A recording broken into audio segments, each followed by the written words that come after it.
What's going on, you guys? I'm sorry. Oh my god. Wow. Wow. I'm so sorry, y'all. Y'all like, girl, what's going on? Cause I literally just got through recording a Super Bowl halftime show video slash Beyonce announcement video. And yeah, I'm still a little stuck on that because I said, girl, let me go ahead and do this movie corner so I can get out of that mode or whatever. Because like I feel like I'm overly like stimulated right now because this is all amazing. Like, and Black History Month, you guys. I love us so much. But anyway, here we are. We are back again for another video review of Movie Corner. And we're doing The Wood. Okay, I had to think about it for a second, girl. Listen, The Wood is my movie. Um, First of all, happy Black History Month. We are still here, as you can tell. Like I said, for this whole month of February, we're just gonna be doing black films, especially like the popular ones, the ones that I guess you can say a lot of people in our community probably watched or, have become um, you know, really out there. I think that I might do either between Love and Basketball next or Waiting to Exhale. Because I'm gonna be honest about Waiting to Exhale, that's not one of the movies that I, grew up and watched, as a kid or as a teenager or whatever. But yeah, I'm gonna look at that. But tonight we're gonna do The Wood, and it's one of my favorite comfort movies where I can just sit back and just laugh. It's one of those movies that each and every time I laugh at it, each and every time it gets me through. It's just really good. It's a funny movie to me. It's a wholesome movie for the most part. Coming of age movie, and I feel like they did a good job. I honestly don't know if they done. I can't off the top of my brain say if they have done a movie like this, but with women. Because if they haven't, I would love to see, black teenagers coming of age and everything and the struggles that they go through. Just like on the comedy aspect of it with black women, you know. And if they have done something like this, put it down in the comments so I can go find it and watch it, and then I'll probably talk about it later. But anyway, so The Wood is starring Omar Epps, Tay Diggs, and oh my goodness, what is his name? Richard T. Jones, okay? And these were the men that was back in the day, like 90s. This is like late 90s, early 90s. These black chocolate men, they were 90s fine, okay? Now, I don't know if y'all would consider them 90s fine today, but they still look decent for the most part. Tay Diggs, of course, he's still out there. Richard T. Jones, he's still out there too. He's on what is it called? What is it called? The Rookie, playing the chief on The Rookie. And then we got Omar Epps. Well, baby, if you just saw Raising Cain and you saw his fate. So we don't know what he's gonna be doing after this. So yeah, there's that. But baby, they still out here working, okay? So we get into the movie. It came out in 1999. Um, and then basically it's just a movie about three friends coming of age in Inglewood, California, back in the late 80s, early 90s, and, growing up and how it was as kids and all of that. And it's very wholesome. And what I love about The Wood is the fact that when we see, especially it came a period where anytime somebody used to talk about California and growing up and then dealing with black folks or whatever, they'll put out there basically about how I am so glad they are about to lose. I am so glad that they are about to lose because I cannot stand that lady. Anyway, Super Bowl's still on. I'm not watching. I just never changed the channel. But anyway, in 16 seconds, and San Francisco got 19, and Kansas City got 16. Wait a minute, what? What happened? y'all cheering or whatever, like y'all made a point or whatever. It's still 16 and 19 and it's still 9 seconds left. So what? Let me shut up. I'm looking at this like, it's bothering me. Anyway, anytime, I apologize. Anytime that they do something like this back in the day, we'll talk about Inglewood, we'll talk about California. It'll always be a negative type of situation. We get the boys in the hoods, we get the even a little bit of the poetic justice, but that was somewhat, not too much, but somewhat, but it still had gang culture up in there. This movie had a little bit, but it sprinkled it. It sprinkled it really light, and it wasn't nothing like they was actually going out killing people or hurting people, whatever. But I love the fact that they were talking about California, they was talking about Inglewood, but it wasn't in such a negative light. They made very light of it and showed a different side. So you have this guy named Mike. He comes from North Carolina with his mother and his brother. Mind you, the little brother, he played Nia Long's son in Big Mama House. Trent. And so you got that going on, right? And I guess the mama, she do like traveling nursing or whatever. So they move a lot. And so they wind up basically setting their roots for real down in Inglewood, California.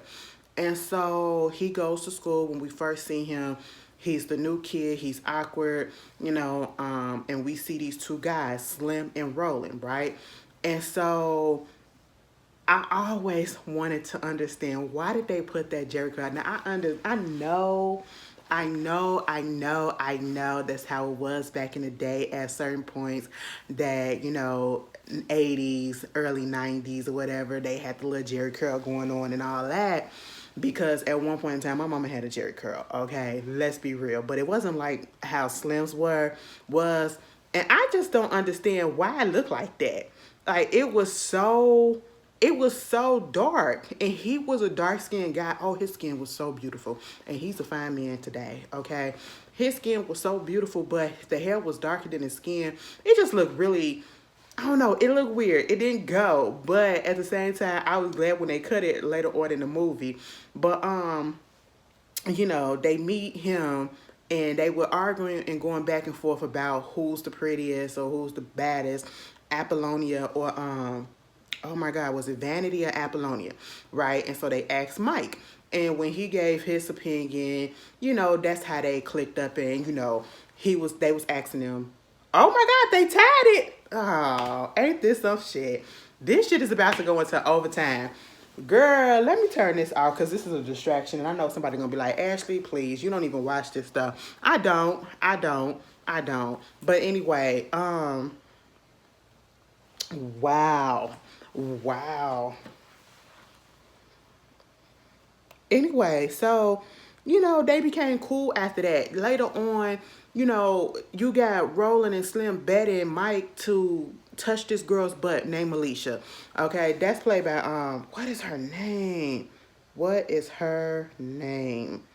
Melinda Williams, okay? She played Bird on Soul Food TV show. Touch her butt. Now, basically, on the one hand, I'll be like, this is so wrong because, kind of assault or whatever, but that's what them kids did. That's what kids did back in the day. Let me tell you something. I can tell you some stories, and it goes all the way back to, and this is terrible. This is actually terrible if I tell you this. When I was in kindergarten, there was this one boy who used to put his hands down the girl's pants. He literally just be sitting there, and whoever is sitting next to him, he will put his hands down the girl's pants. And my whole thing as an adult is like, where did he learn to do something like that and think that behavior was okay as a kindergartner? Okay? So of course, yeah, he got in trouble for that real bad. But yeah, that's what, the boys do and the girls, I like you, that type of stuff, hitting on you and all that stuff. And of course, she took offense to it, as she should. And they bet him like $1 or something. And it was always a bet of $1. You're about to put your life on the line for $1. Granted, I get it that they are in junior high. They're in junior high, okay? But that's all y'all could do, $1. Girl, you wind up getting your ass whooped over $1 because, they hyped her up as Alicia, that's her name, as if she was the finest and that's the girl that everybody wanted to go with, but she was kind of untouchable because of who her brother was. You know, her brother Stacy, he was a blood, he was a gang member. And when they came up on Mike, they asked him, you blood or Crip or whatever, you know, and he was like, what? He ain't know nothing about that because he from North Carolina. It ain't had nothing to do with that. Meanwhile, girl, what? He ain't had nothing to do with that. So, you know, they wind up telling him that Alicia's brother is a blood. And Alicia said, my brother finna whoop your ass when he come, okay? Because what you doing touching on me? Had that boy scared the whole class. Mind you, earlier in the day, when he has to introduce himself, you know, it's the kids going through hormones, they going through puberty, everything is just up and up, and he looking at old girl butt and everything, and of course, he's having physical reactions and trying to keep his thing to stay on soft, but it didn't, you know, and he had to get up in front of the class. I could not stand when they had us doing that. Why y'all want us to go up in front of the classroom just to introduce ourselves? We could do that from our seat, you know, or whenever we had to, I couldn't stand classrooms where if we wanted to give an answer to something, we had to come up or we had to stand up and do the answer. Why? Why? Okay, y'all just be doing a little bit too extra. But moving on from that, so, of course, they trying to tell him, oh, yo, you ain't got to worry about it. You better as well just go ahead and run home or whatever. And see, this is why I don't like certain people like this, because don't set me up knowing, and you knew who her brother is. You knew who he was. You knew what the consequences was going to do. And you going to set that boy up to get his ass whooped. But see, I wasn't expecting Big Mike to, you know, step up to, you know, him. And that's just basically what happened. He wound up getting a hit off of Stacy, okay? And it was like, you touch my sister butt. You touching on my little sister. You know, all of that. Baby, the fact that Slim name was Lavinio, and he asked, I think the most quoted phrase or line from this movie is, it was like Miss Hughes said, turn to page 15. And he was like, yo, Miss Hughes, what page 15 on? My bad, I got it. Don't worry about it. You know, that was funny. And when he found out that his name was Lavinio, Mike was like, Lavinio? I said the same thing. But, yeah, he wound up getting his ass whooped, but he stood up. You know what I'm saying? And what bothered me about that is, why would you tell your brother that this happened and you telling me that he about to whoop my ass, and then once he started whooping my ass, you like, stop it, Stacy, stop it. That's what it was. Like, you knew exactly what was going to happen. Now you want him to stop. Girl, all right, you know how kids do these days. But, you know, we playing games and all this stuff. They wind up, even after that moment, they wind up still being friends. And of course it was about chasing girls. They go to the school dance, and you know, it was really comical to see Mike trying to learn how to dance and, you know, playing with the rabbit and all of that stuff, and he still couldn't learn or whatever. The mother knowing, like, your mama, if you are close to your mother and your mother is in tune with you and you're in tune with her, she will know when you liking somebody, when something is going on or whatever. Mama peeped it right off the bat. Like, you're doing things that you never did before. You never tried to dance like this. So who you trying to impress? It's a girl, isn't it? And you're like, oh, mama, it ain't nobody. Yes, it is. Okay. So they get ready to go to the dance, and once they get to the dance, that whole scene when they was trying to figure out whether or not they breath stunk, and the sound effects of when Slim and Roland tried to smell their breath, and it was like, you know, like a barking or whatever, like, damn, like the shit just was funky. And then for Mike to say, I'm cool. So they had to go to the store, and they wound up going to a store that's mostly a Bloods hangout.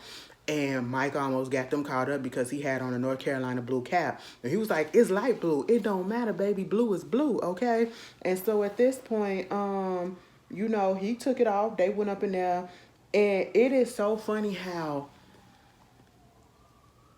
a lot of kids, even us growing up, we probably wouldn't pay that much attention to school or whatever, but we know a whole bunch of stuff about life, okay? Like, who comes up with a system about which type of Tic Tacs to take, okay?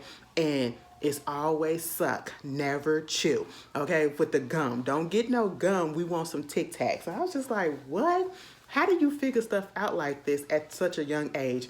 And then, you know, Stacy comes in with his friend and they robbing the place. I guess they were supposed to get some rolling paper and they were supposed to get some condoms or whatever, and they didn't even get the rolling papers. And because the kids was in the back, they wind up getting caught by them. And then because Stacy knew them, told them, come on, I'll take you to the dance. Now, see, Mike, he's so green. He was like, oh, they cool. They go to school with my little sister. Here go Mike. Stacy?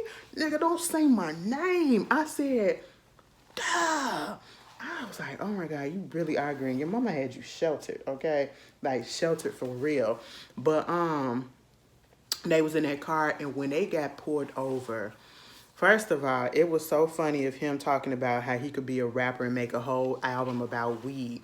And then the other boy was like, ain't nobody gonna buy nothing, no album about no weed. It was like, yeah, put some dope beat on there and call it the Weed Album. That's what it is. And then if you don't understand that reference, they're in California, NWA, Dr. Dre put out an album called The Chronic. So there's that. That's where that was coming from, right? And so you got that going on, and they get pulled over by the cops, right? I think they had a busted tail light or something like that. And at first, it bothered me that they wanted to take him out the car because, like, y'all pulled him over and y'all ain't seen nothing. Then all of a sudden, you make it seem like everything was cool, but then you want to pull him out the car and had him lined up against the wall or whatever. But see, that's how it was back in the day, back then. It was terrible, okay? And for this to be black cops, I mean, you can't really...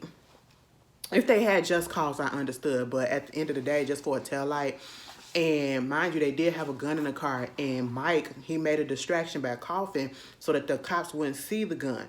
But see, you got, in this particular scene, the two main people in the car, the older people, Stacy and his friend.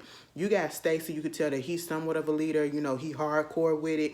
And he gonna keep strong with it. But then you got the friend that acts that way in certain people's faces. But then when it comes to certain authority figures, all of a sudden he bitching out. He's crying because, like he said, man, I don't want to go to jail. You know, that. And so that got Stacy looking at him differently. You know what I'm saying? Like, wow, you a punk.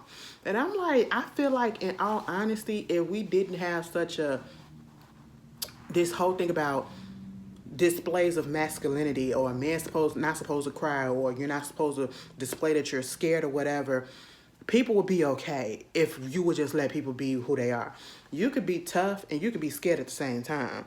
But, you know, it's a society. I don't know. It was crazy. He was looking at him like, are you serious? We just robbed a store and you sitting up here crying because of what? Because y'all might go to jail, okay?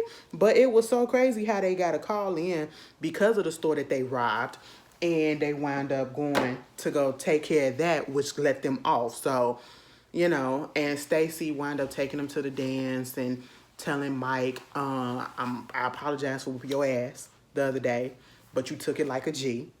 You like my sister. She liked that Luther Vandross song, If This World Was Mine. So why don't you go ahead and get you a dance?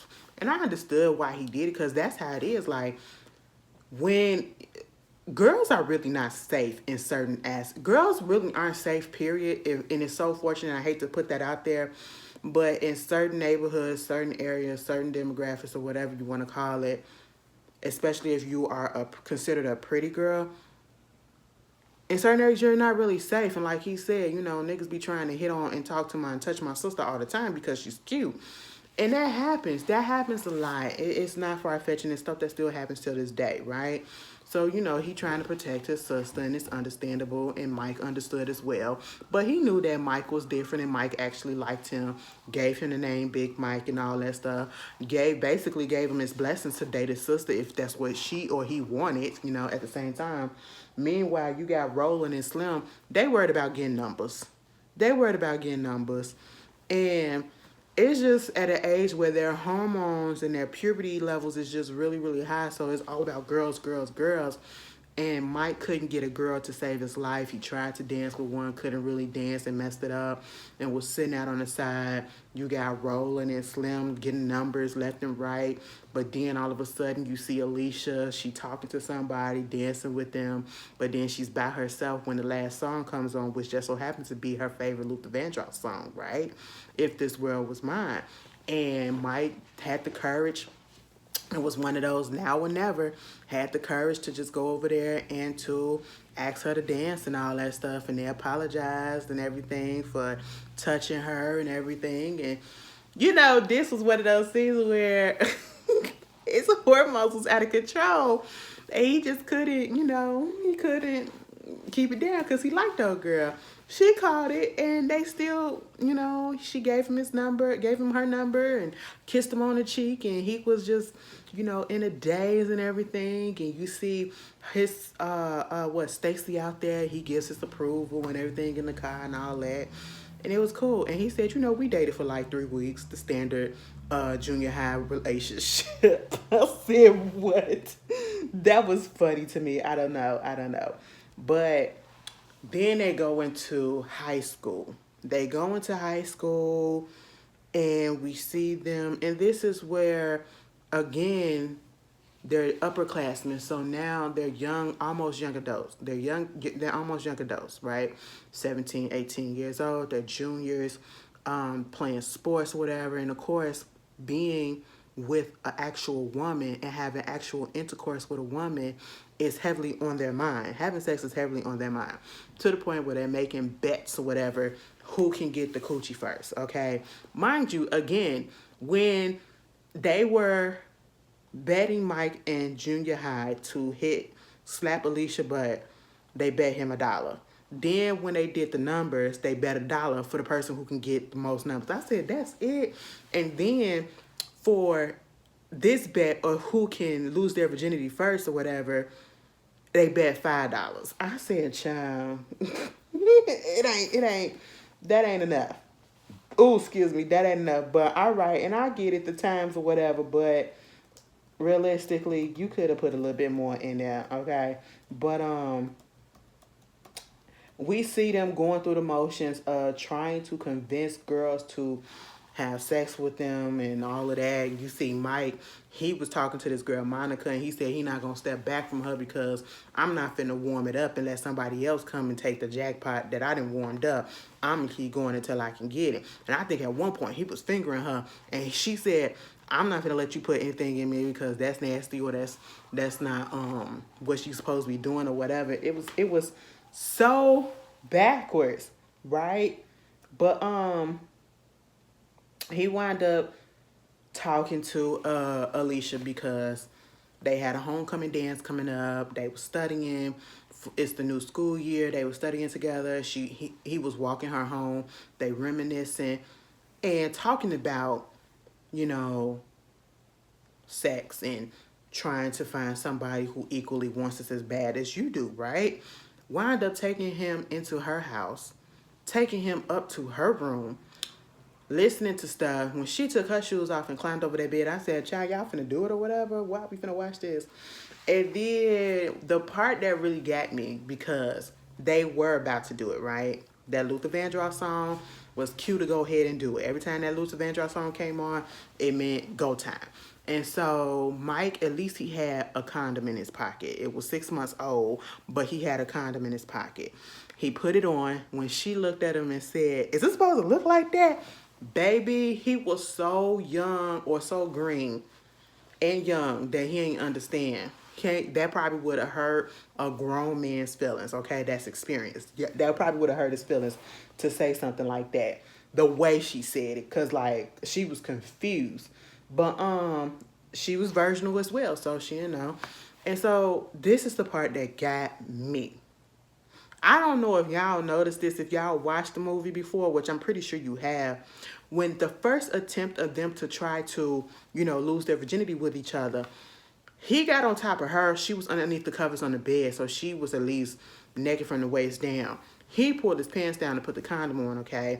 And then he got on top of her, but he still had his pants on at his ankle, and he still had his shoes on, his sneakers on. And he had them dangling out the side of the bed.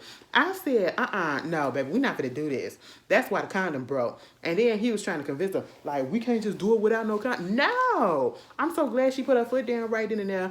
That scene when he went up into Stacy's room to get that condom, and Stacy's girlfriend found out that one of them condoms was missing and was about to whoop his ass. because they was about to get it in, because she was like, I know how many was supposed to be here. It's supposed to be 4 and only 3 is here. Which other bitch you fucking? I ain't fucking no bitch but you. Girl, a mess. Got Stacy in trouble while he had underneath his bed, only to come back and to do a couple of pumps into Alicia and for them to be cool with each other, and they go to homecoming. Now, what wound up happening is we get this backstory, which is the basis of the movie, because the grown-up Slim, Mike, and Roland, they're coming back together because Roland is about to get married. Mind you, the last that we seen them, when they was at the homecoming dance, Mike wanted to have them just be cool. Like, you know, Mike and Slim was the type of people that just... Mike was the type that say, I don't want to be in a relationship. I just want to be macking and all that stuff, but wound up really wanting to be in a relationship. And that's wound up what happened with Tanya, his ex-girlfriend. And then Slim really is the one that says that, I don't want to be in a relationship. I just want to go out here and do girls or whatever and live life. And that's really what he doing, because he ain't got nobody. Meanwhile, you could tell that Big Mike, he was still hung up on Alicia, right?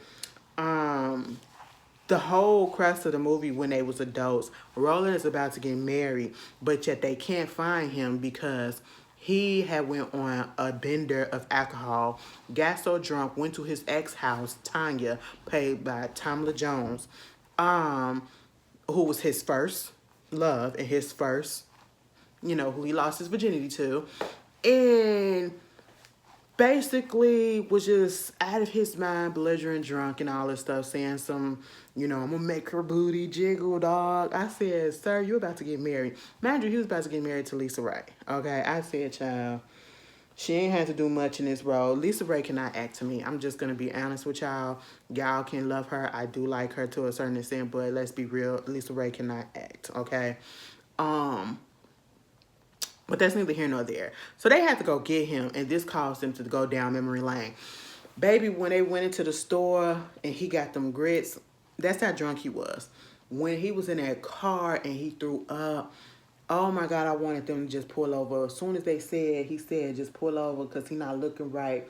I'm like, did he have the child protective locks on? How come he couldn't let that window down? But again, he was drunk still, and he did need to throw up. You could tell that he needed to throw up. He needs to get some of that out of his system. Taking them clothes to the freaking cleaners, and Don Lewis at the cleaners like, girl, you could take that shit to the Goodwill or take it to the trash because that was funky. Imagine opening up a bag of soiled clothes that stinks so bad like throw up. Oh my God, I can just throw up just thinking about it. But also, you got them revisiting the pizza parlor that they was at, and, you know, trying to make sense of why they're at the place that they're at. And it was a coming of age type of situation where at one point Roland was having doubts because he was trying to blame the fact that, you know, I think Slim was saying something about he didn't want them breaking up the group or whatever because Roland was supposed to be moving out to where Lisa is because Lisa has a good job. And so they was like, shouldn't your woman stay where you at? And it started this gender role type of situation. But at the same time, it's like, if he ain't got nothing going on and she has something going on, why wouldn't he move out there with her? If they love each other, they'll make it work. And they was trying to say, baby, we wasn't trying to keep you away from, you know, being with your woman or whatever. We know how to fly and get out there to each other and meet up, you know. And we found out that Big Mike and Alicia, they tried to do some things or whatever, but they both got accepted to schools out there in New York, but he decided to stay out there in California.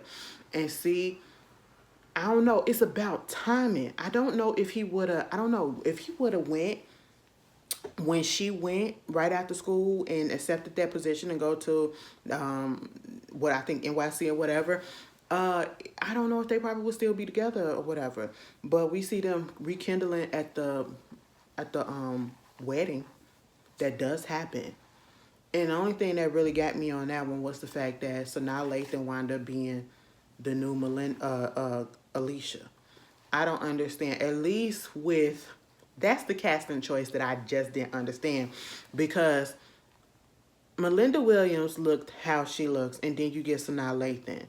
It's like two different hues, you know what I'm saying? Both beautiful women, but two different hues, two different tones of brown skin, you know?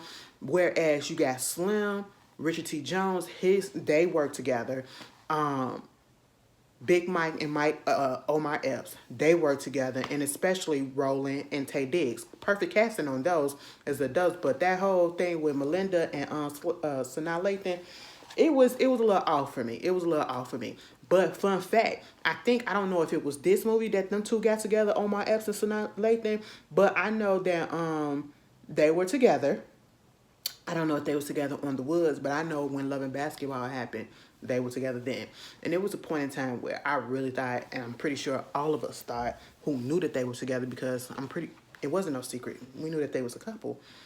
I really thought they was going to actually get married and everything. And next thing you know, they broke up, and he's with old girl from Total, Keisha from Total. It was crazy, and they still together, you know? But, yeah. I like coming of age positive movies like this. It's funny. You got your little, quirkiness. You got your funness. You got your, serious moments. And it tells a little story. It tells a little moral. It's relatable. It's a fun time. It's a fun time, you guys. So y'all tell me how y'all feel. Again, next movie probably will be Waiting to Exhale or Love Basketball. Most likely Waiting to Exhale, because I'm going to try to do one that I haven't that much knowledge of. And I know somebody was like, damn, for real, you ain't know that much about? Girl, no. I'm just being serious. I've seen it a couple of times, but I'm not one of the ones that actually watched it like multiple times and be like, oh my God, this is one of my favorite movies and all this stuff. I'm just not there yet. But I'm gonna give it another chance, okay? And we'll talk about it for real, for real. I apologize if this video is just a little bit discombobulated, but girl, there's just been a lot that's been going on. It's been a lot that's been going on. I really hope that you guys have a great start to your week, and you guys stay safe, and I will see you guys later. Peace.